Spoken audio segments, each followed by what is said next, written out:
The DFL-led legislature is on track to legalize recreational marijuana this year. The move would usher in a new industry, bringing new rules and new regulations. Caroline Cummings takes a deep dive into the bill to show us what the business of marijuana could look like in Minnesota. Well, it's been just crazy to see how it really has launched not only our company, but the entire industry.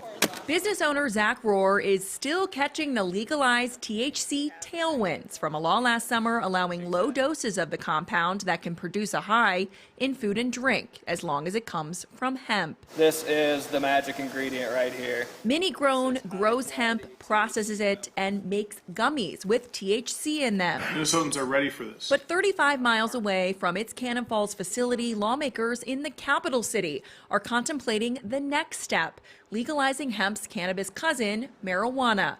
Rohr wants to cash in. Now maybe it's just a little bit more anxiety now that we see a real bill and it's actually going through. You know, how do we best position our business and our customers, you know, to make this transition? Passage of the proposal would mean unlocking a whole new industry. With that comes a whole slate of rules and regulations and complications. New marijuana business licenses would cover all parts of production and distribution, from cultivation, manufacturing, wholesale and retail, to even delivery of products and event organization. There'd be separate licenses for the existing medical marijuana marketplace and those low-dose hemp edibles only. Seems like the intent of the bill is to give local farmers a chance, to give the local retailer a chance. So that's really what we're hoping we're seeing with HF 100 is all these different licenses just create this whole new economy in Minnesota. But there are limits to how many licenses you'd be able to get. The goal is to limit what's called vertical integration, or a big company controlling all parts of the supply chain. Backers of the bill say this will allow small businesses to thrive. At Legacy Glassworks in Minneapolis, customers can choose from dozens of handmade glass pipes and homegrown Minnesota THC and CBD products from hemp. I've been interested in the legalization of marijuana since 2009 when I first started Legacy Glassworks.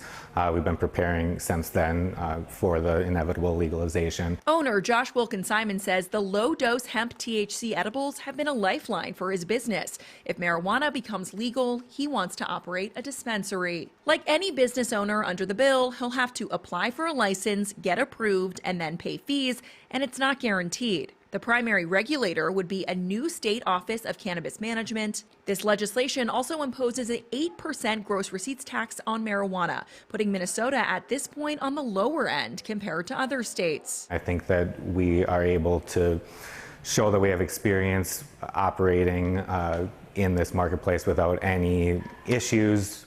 21 states have legalized recreational weed, but because it is still illegal at the federal level, you can't deduct business expenses from your federal taxes.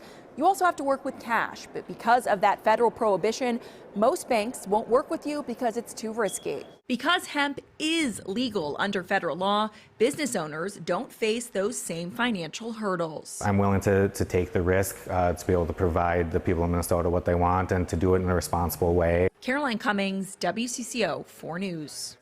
The legislation has two more key stops before it gets to a possible vote on the floor.